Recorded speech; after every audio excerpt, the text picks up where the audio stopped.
as we're celebrating the 500 years of the Protestant Reformation, and as each night another emphasis of that Reformation is given, I was asked to speak a word about sola gratia, by grace alone.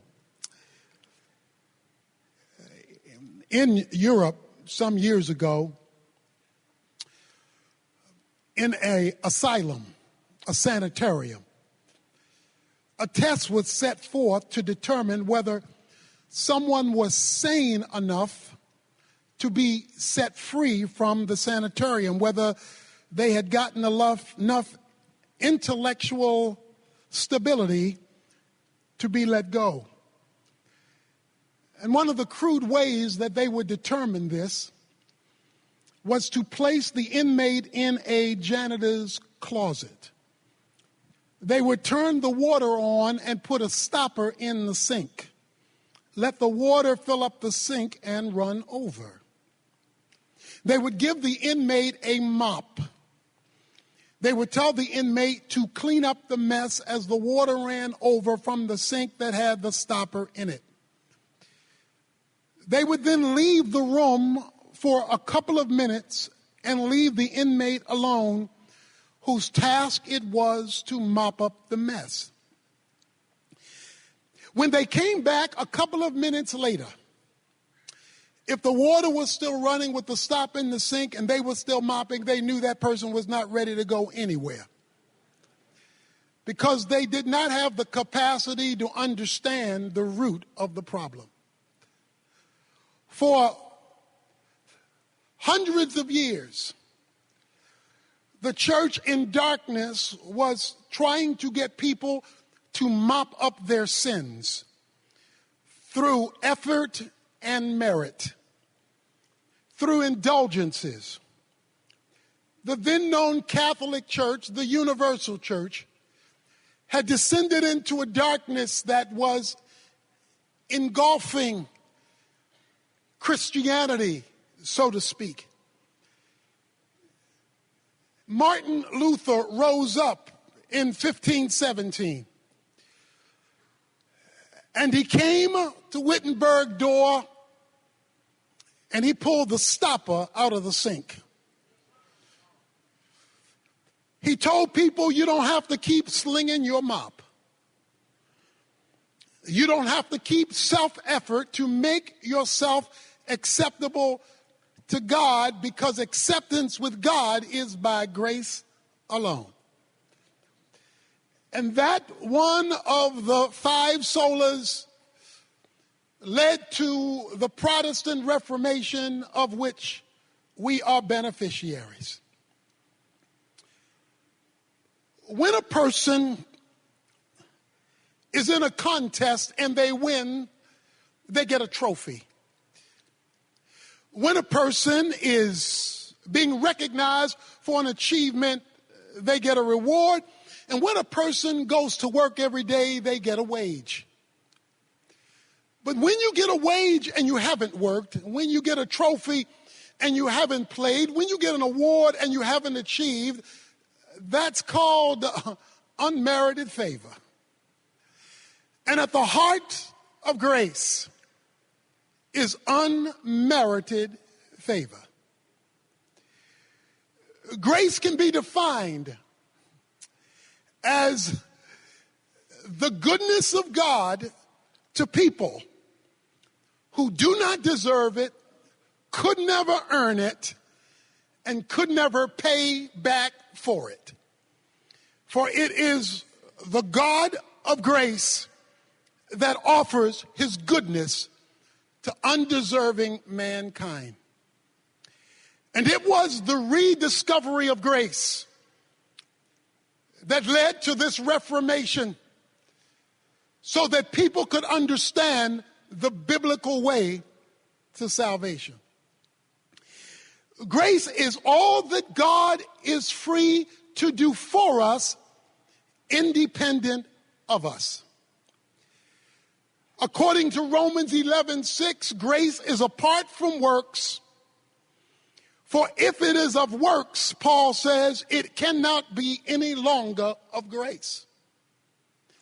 And so what was reignited in the Protestant Reformation was an understanding that salvation cannot be earned, bought, paid for, or merited.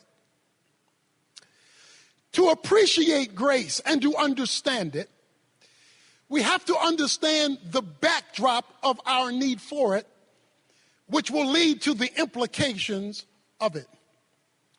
A man came to a doctor one day to get the results of his test. The doctor said, I have some bad news for you, and then I've got some really bad news for you. Which do you want first?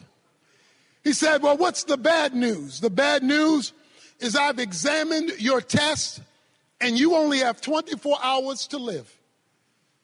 He said, well, that's the bad news? Yeah, that's the bad news. He said, then what's the really bad news? He said, I forgot to tell you yesterday. The need for grace comes up against some bad news and some really bad news. Paul says in Ephesians chapter 2 that you were dead in your trespasses and in your sins. That the human race was spiritually separated from God. And that was really bad news. He goes on to say in those opening verses that the world, the flesh, and the devil had teamed up to condemn the human race to a virus called sin for which it could not heal itself. That no amount of human effort, no matter how well-intentioned, could solve the problem of sin in the human race.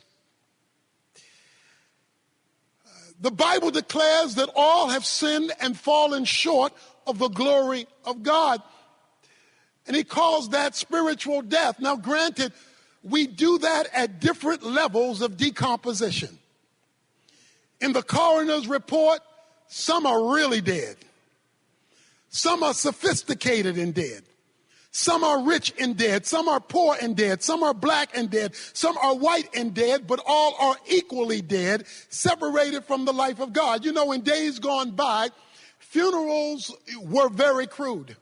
People would die, and then they would be put in wooden boxes. And after put in wooden boxes, they would be put in horse-drawn carriages. They would be taken to the cemetery.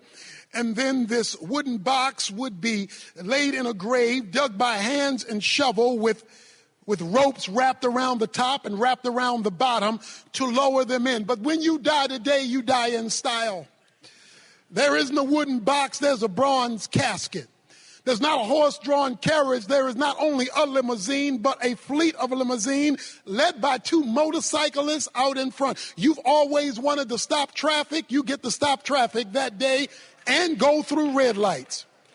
You find yourself at the interment, not with ropes around the casket, but being lowered down by a nickel-plated machine. But I'm here to tell you, whether it's a horse-drawn carriage or a limousine, whether it's a wooden coffin or a bronze one, dead is still dead. And so while people have different levels of decomposition and different atmospheres around their grave experience, the Bible has declared that all men are equally dead and separated from the life of God. But then Paul goes on in the chapter and introduces two words that can change any situation. But God. He introduces two words that can reverse any scenario. But God. He introduces two words that can open up graves and unhook caskets and dig out dirt and make dead things live again. He says, but God. And then he introduces us to how we got grace. And he throws together some theological terms that is easy to read, but equally easy to miss.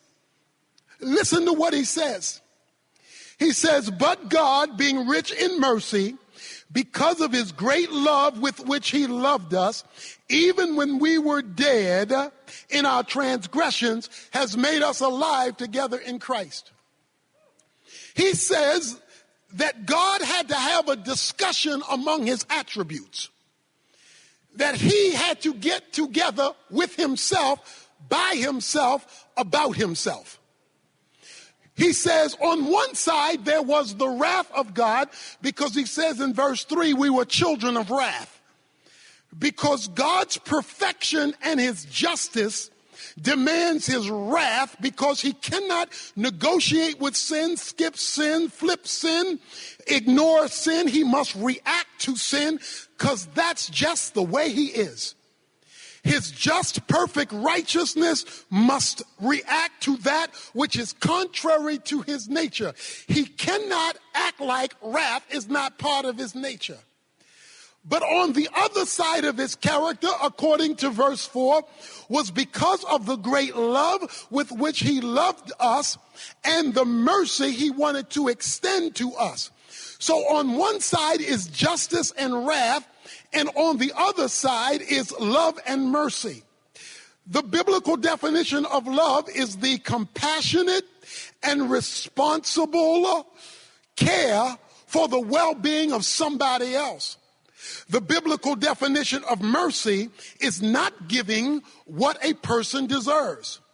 So now we have a conflict of attributes. We've got wrath and justice, which must be mediated out. And we've got love and mercy, which is desired to be expressed. How can the desire to express love and mercy deal with the reality that justice and wrath must be executed? Therefore, God had to come up with a plan for his attributes to get along. He had to come up with a plan for justice and mercy to be okay, while simultaneously it being okay for love and mercy to be expressed. Since he could not look to his creation in order to resolve the problem, because the creation was the problem, he had to come up with an answer to address the conflict within the attributes, given the sinfulness of man combined with the desire of God expressing his love. And so he came up with a plan to resolve the problem in himself, by himself, for himself, to benefit mankind who could not help themselves because they were stuck in a graveyard. So when the four attributes got together and began to have a meeting, the God of the Bible came up with a plan, and that plan ignited another attribute called grace.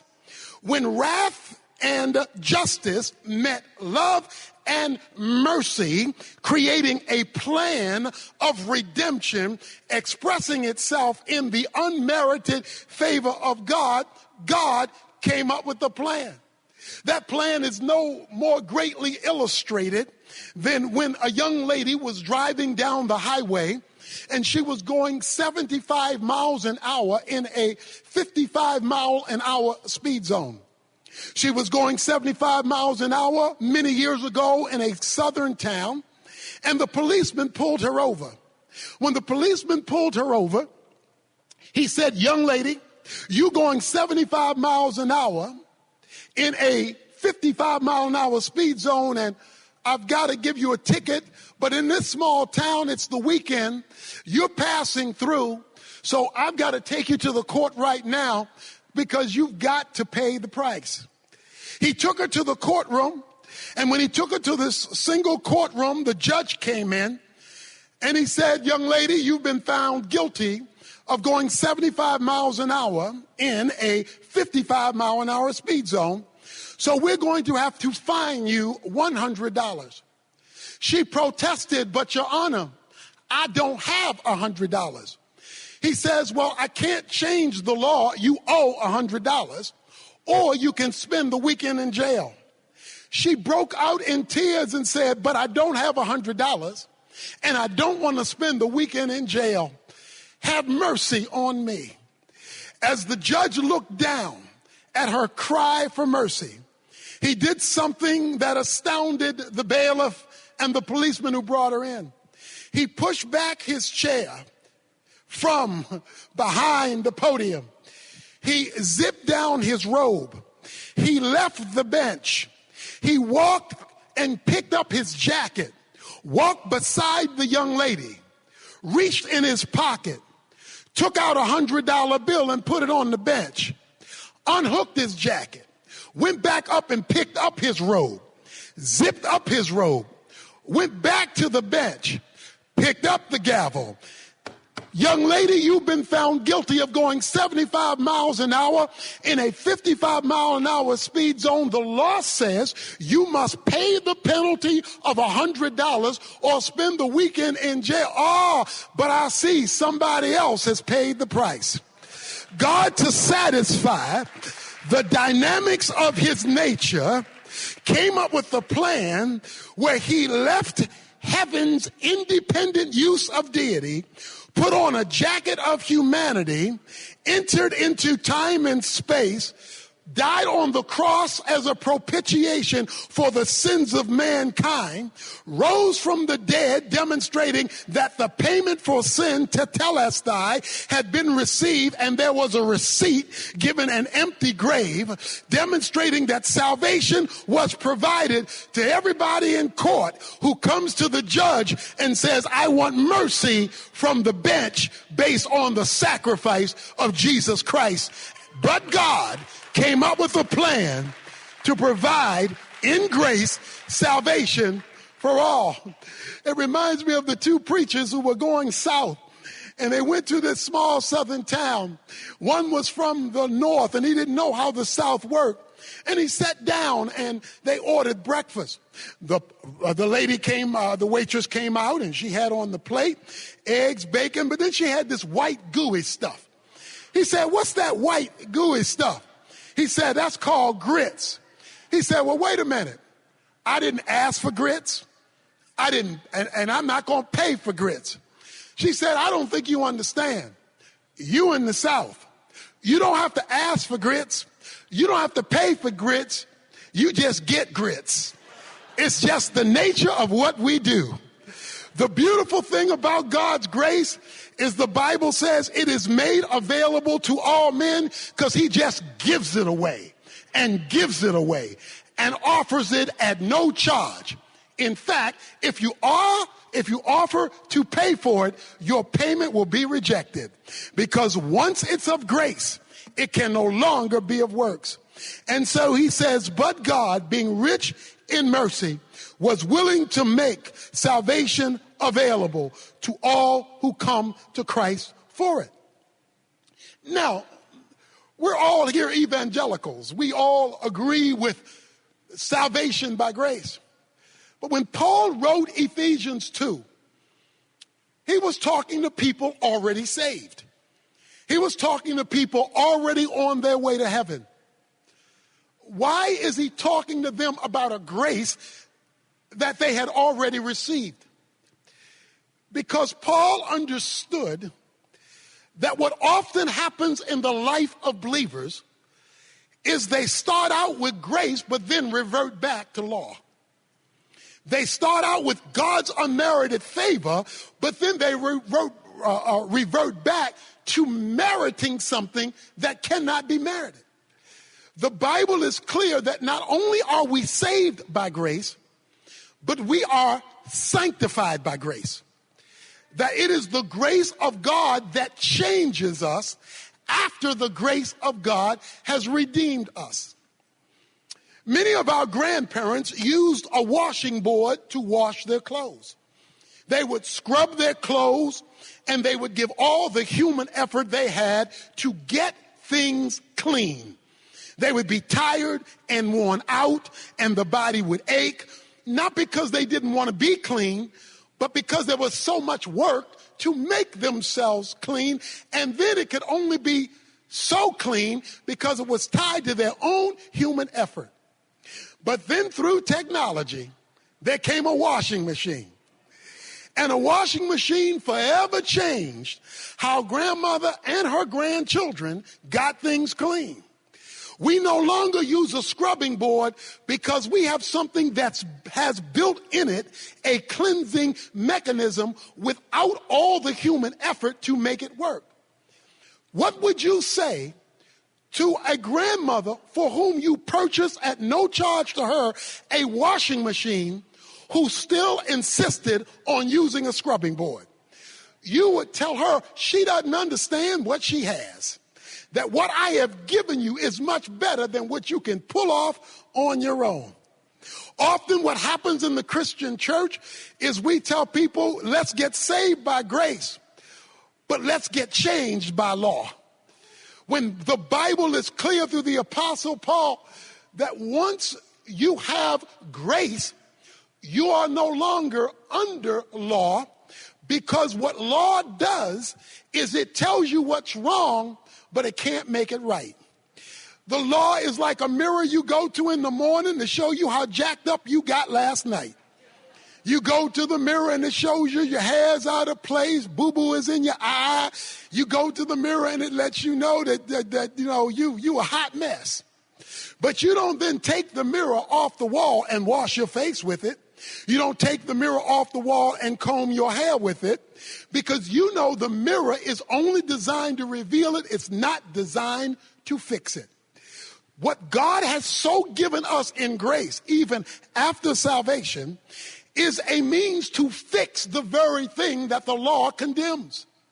But because we either do not understand grace, do not trust grace, or do not utilize grace, we do not experience the flow of grace. And Paul says in Galatians 5, verses 1 through 4, when you lose sight of what grace is, you fall from grace.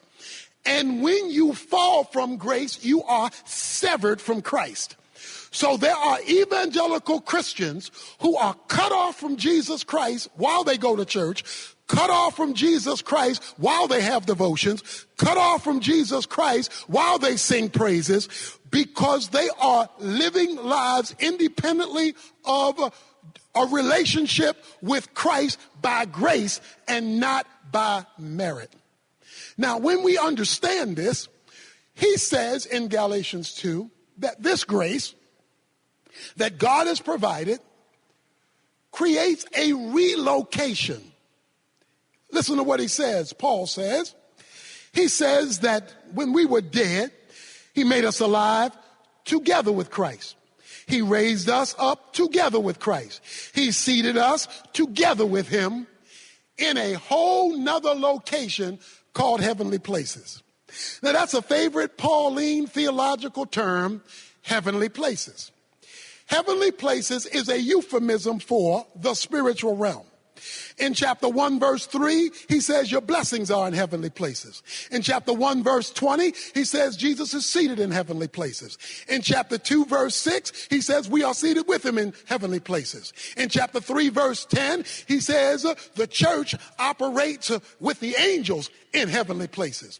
And in chapter 6, verse 12, he says the demons operate out of heavenly places, because heavenly places is where the action is. Let me put it another way. Everything visible and physical is preceded by something invisible and spiritual. Everything visible and physical is preceded by something invisible and spiritual. So if you want to fix the visible and physical, you've got to address the invisible and spiritual. If you do not address the invisible and spiritual, you will not be able to address the visible and physical, because the visible and physical, which is the result of the invisible and spiritual, emanates from a whole nother realm called heavenly places. The job of grace is to cause us to operate from a whole different atmosphere than the atmosphere we live in. We live down here, but we're to operate from the atmosphere up there if we are to partake of the grace up there that has been disseminated for our responsibilities down here.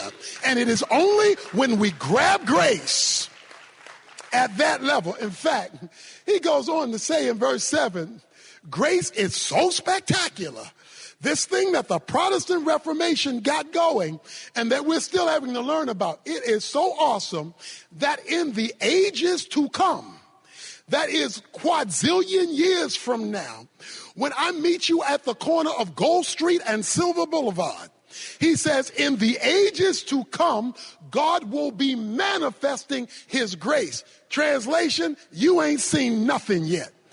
Because God is infinite, he is going to expose himself, since there will be no competing sin, so that every day, in fact, there is going to be so much grace in eternity, God is wiping out night so that you don't miss anything. He's going to give you a glorified body that can't get tired. He's going to keep it daylight forever, so that forever all you're going to see is God showing up, showing off. You're going to say, ooh, wow, God, ooh, did you see that? I mean, it's going to be nonstop exposure of infinitude by an infinite God in the ages to come. This is why he wants you to know, by grace, the famous verse 8 and 9, you have been saved. He says the Greek word for saved means to be delivered or rescued. He says all this is by grace. And it is by grace, and you are connected with him. You know, I've been the chaplain for the Cowboys, chaplain for the Mavericks. And when I do the Mavericks, they give me 4 tickets. They give me 4 tickets. I do the Maverick chapel. I tell some of the guys in church, I say, don't go on your own. You come with me. Because if you come with me, they charge you $15 a car to park. You don't have to pay to park because you're with me, and I get a free parking pass. So you come with me. That saves each one of you $15 from parking. When you come with me, we're not going through the general public entrance. We have a private entrance. And we have a private entrance because I can go through that entrance. But if you're with me, you go through that entrance too. Not because of who you are, but because of who I am. When we go downstairs, there's a 4-course meal. You don't have to go buy food like everybody else because I eat for free, but you're with me. And since you're with me, you eat what I eat at no cost to you because you are with me. We then go in and we watch the game. When the game is over and everybody else is in a hurry to leave, we're not rushing because we're not going the same way they're going. We're going up a private ramp, to a private elevator, out a private door, to a private parking lot, and we will be halfway home before most people have gotten to their cars, and that whole evening will occur because you're with me.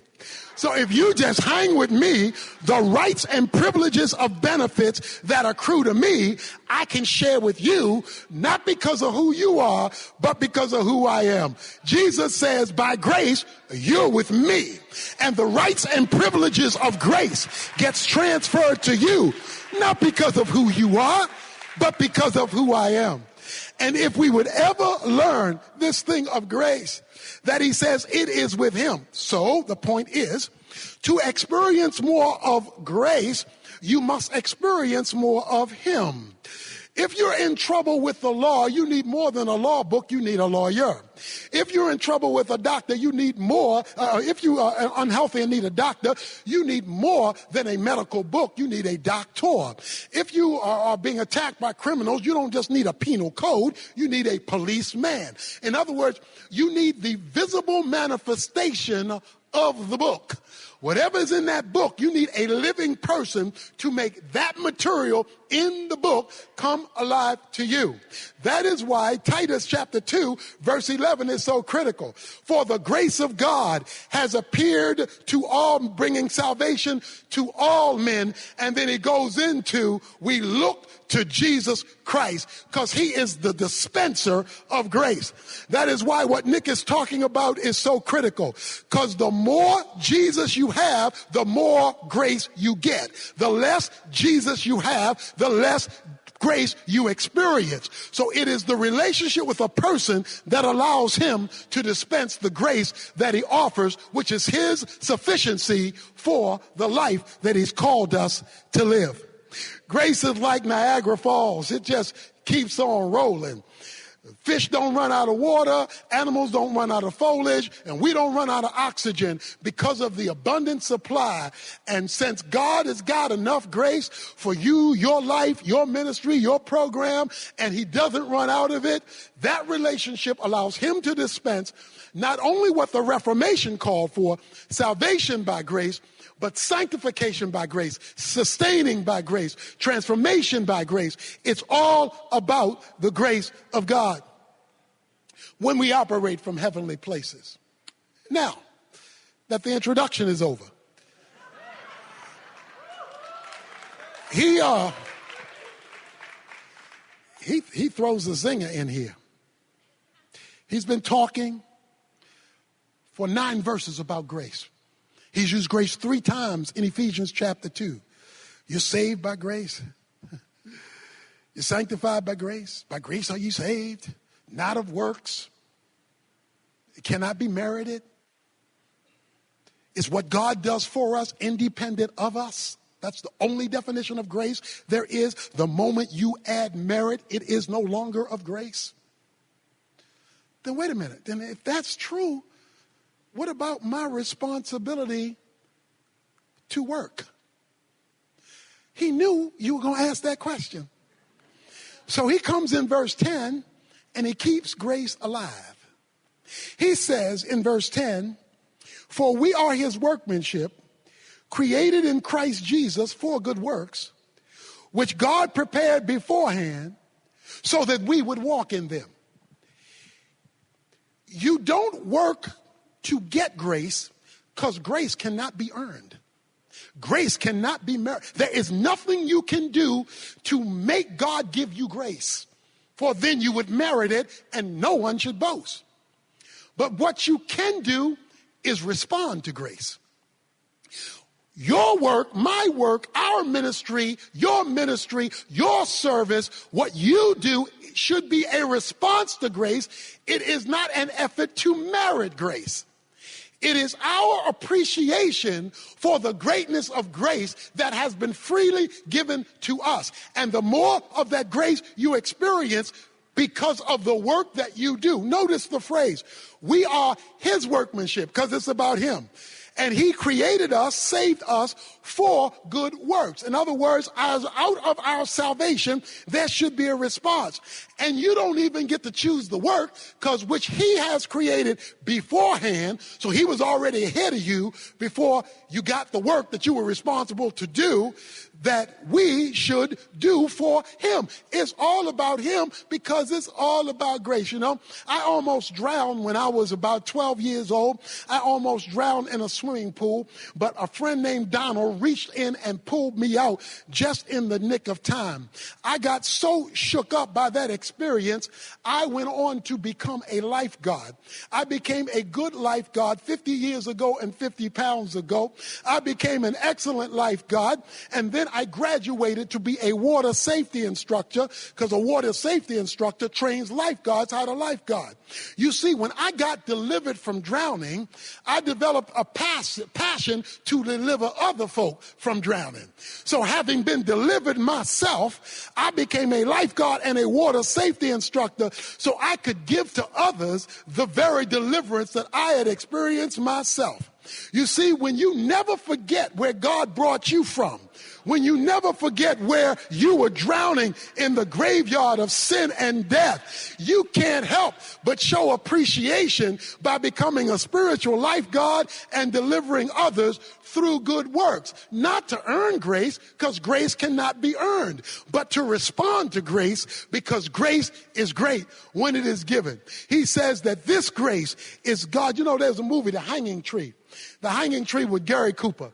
This is an old movie. Gary Cooper is a doctor, and he's in an old western town. And this young man gets shot. And Gary Cooper goes, and Gary Cooper works with him and takes out the bullet and saves the man's life. The young man said, "Doc, you saved my life. What can I do for you?" The doctor looked at him and said, "Well, I tell you what, you can be my assistant, and you can be my assistant for the rest of your life, because that's how long you would have been dead if I hadn't saved you." When you understand that God has saved you for eternity, it's okay to give him a few years of your life in history, giving him an appreciation for the magnificent grace of God. When you understand grace and you respond to grace, as grace, you get more grace for God to do more in you, through you, for you. But when you leave grace, even when you're doing ministry, you get cut off from grace, and then you are severed from Christ. And so you do not experience the availability of the grace that God has given. While you can never earn grace, you can always access it. Romans chapter 5, verse 2, we access this grace by faith. So you access it, but you never earn it. And then in the last section of the book, I want to throw you an uncomfortable comment for some of you, because he doesn't leave the subject of grace. He throws in an adverb after talking about what grace is, after discussing how grace works, the union we have with Jesus Christ, and the flow. You know, when I was a boy, the way we took baths in the inner city of Baltimore was the way we went swimming in the inner city of Baltimore was the fire hydrant. Every Saturday, the fire marshal would come and flush out the fire hydrant. We put on our bathing suits and we go swimming. And we just let the water run on us as we were playing in the fire hydrant. But something always bothered me. I went to my daddy. I said, Daddy, that 3-foot fire hydrant, how does that have all that water? He said, boy, that fire hydrant doesn't have any water. It's underneath. It's hooked up to the dam. And the dam provides, through a pipe under the ground, the water you're getting out of the hydrant. When he explained that to me, I understood that their flow from the dam, which was much bigger than what I needed for my swimming lesson. That's how grace is. There's more grace than you can ever flush through your life. But when you open up that flood and God is able to flow to you and through you, because you are now being of benefit to others, you are now seeing what God can do that only God can do, for which only God deserves the glory. You're merely a hydrant through whom he can flow. And then he says, therefore. Somebody say therefore. Because see, whenever you see therefore, you need to ask what it's there for. Therefore always means in light of what I just said, in light of what I've just talked about, in light of what I just explained. That is, in light of my discussion about grace. And then he gets sensitive.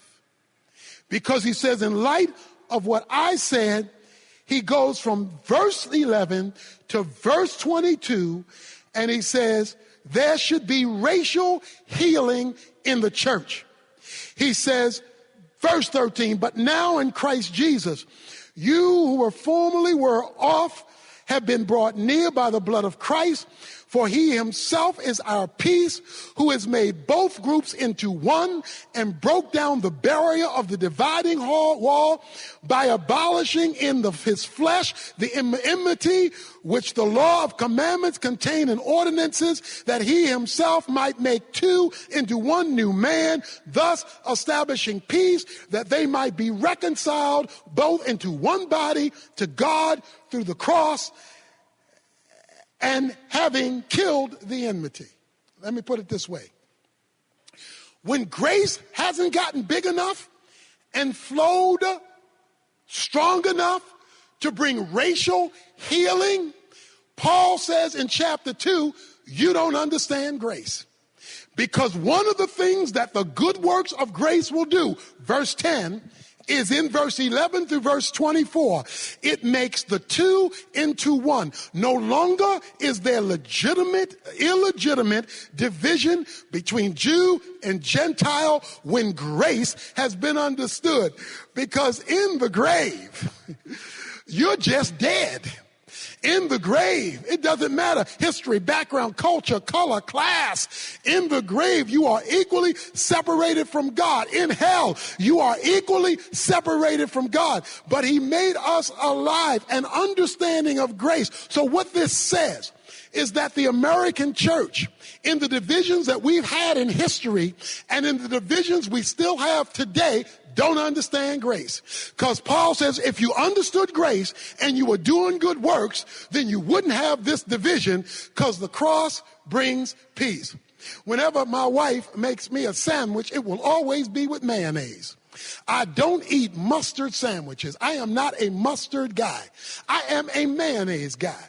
Now, mayonnaise has some ingredients that don't get along. 2 ingredients in mayonnaise that don't get along is oil and water. Mayonnaise has oil and water. No matter how much you stir it together, push it together, force it together, oil and water are going to go back to their different end zones, because they understand their component parts are not meant to get along.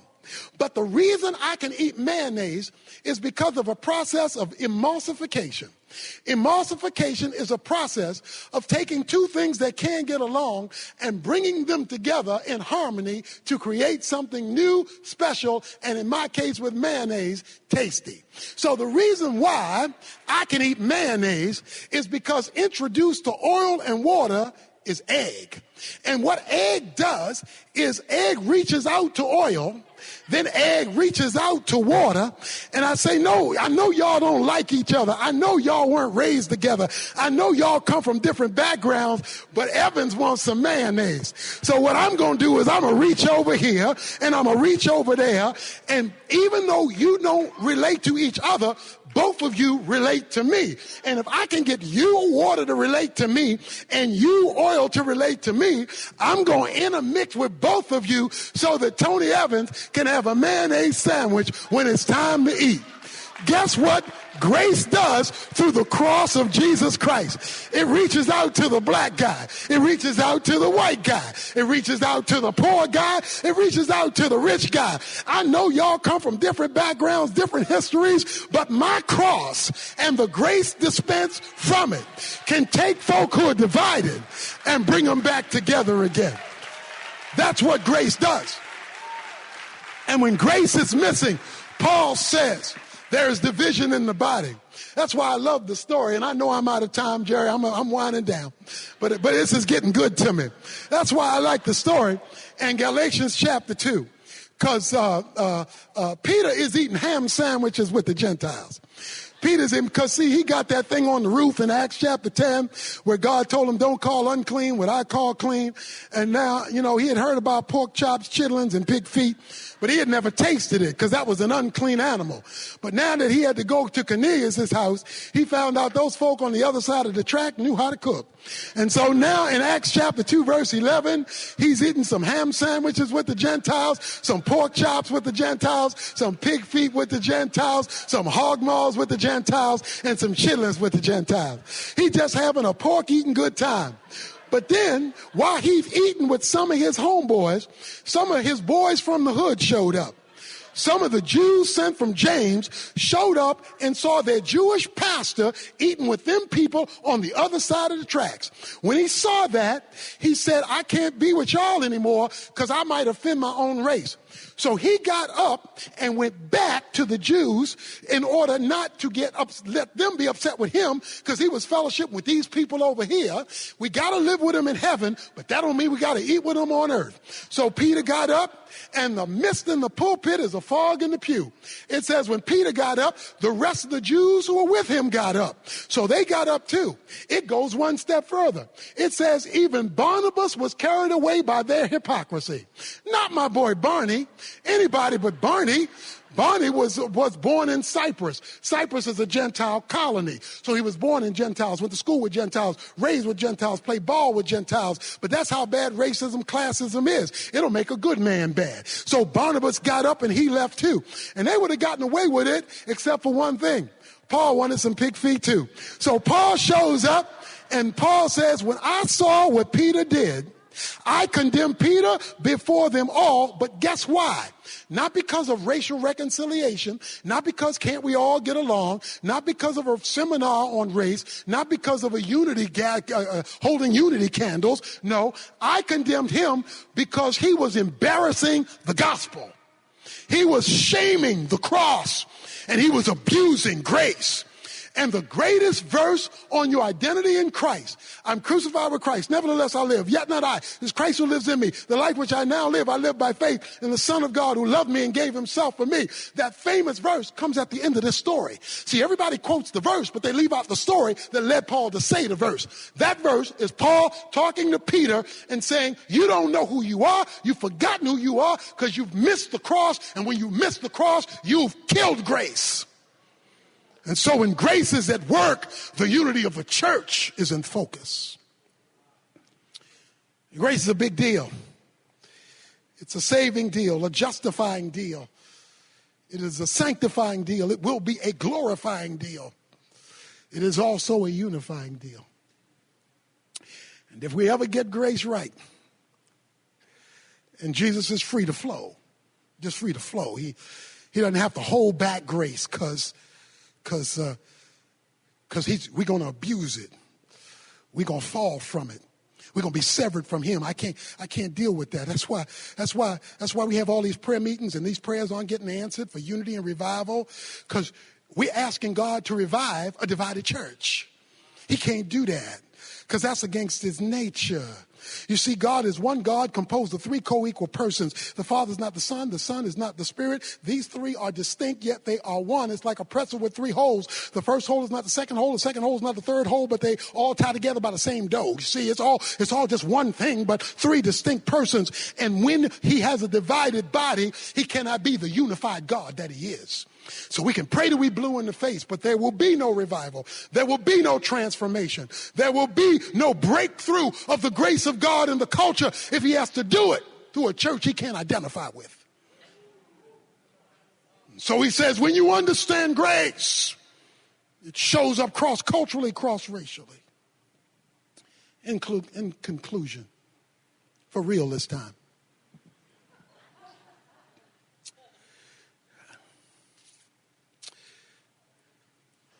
a lady had a major scar on her face. Major scar. Ugly. Her daughter would never invite her to any things at her school. She wouldn't bring any friends over to the house. She wouldn't do any of that because she was ashamed of how ugly her mother looked with this horrific scar on her face. One day her mother came to her and said, darling, why won't you ever invite me to your school functions? You never bring your friends over here. When I ask to meet them, you never let me meet them. Why? The daughter said, Mama, I hate to say this, but it's your scar. It's your scar. That ugly scar, I'm so ashamed. I'm sorry I feel that way, but I can't get over the scar. She said, son, our daughter, have a seat. Sit down. Have a seat. Let me tell you about my scar. You were a baby in the crib. I was out hanging up clothes on the clothesline. I saw smoke coming up through the roof of the house. I screamed, my baby, my baby. And I rushed inside, and the smoke was engulfing my baby's crib. I picked up my baby to run out of the house. As I was getting ready to run out of the house, a beam collapsed and struck me on the side of my face as I threw you through the door. And it burned me. So you have to understand, every time you see this scar,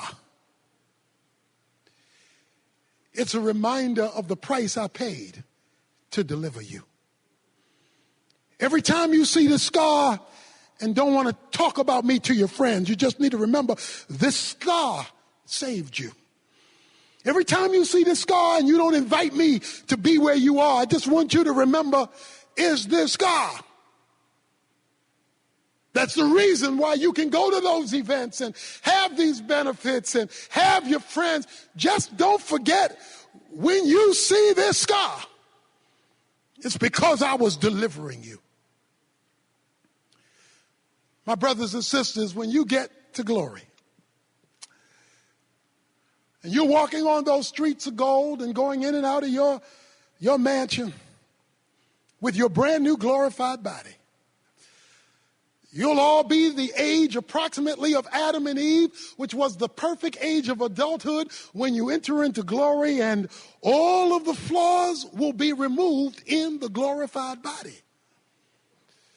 There will be no tiredness. There will be no diseases. There will be no sickness. You and I will have perfect, glorified humanity forever. But there will be one scarred person in heaven. There will be one person who forever his scars will never leave.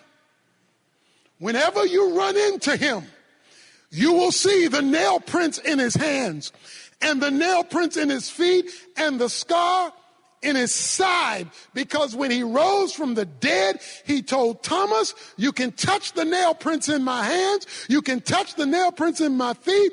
God has kept Jesus Christ scarred, so that 100 quadrillion years from now, when you run into him through the passages of glory, you will be reminded that the only reason you are here, the only reason you are enjoying what you're enjoying as he displays his grace throughout the ages, is because he got scarred on the cross for you. Praise God for the scars, because the scars are the basis of his grace. God bless you.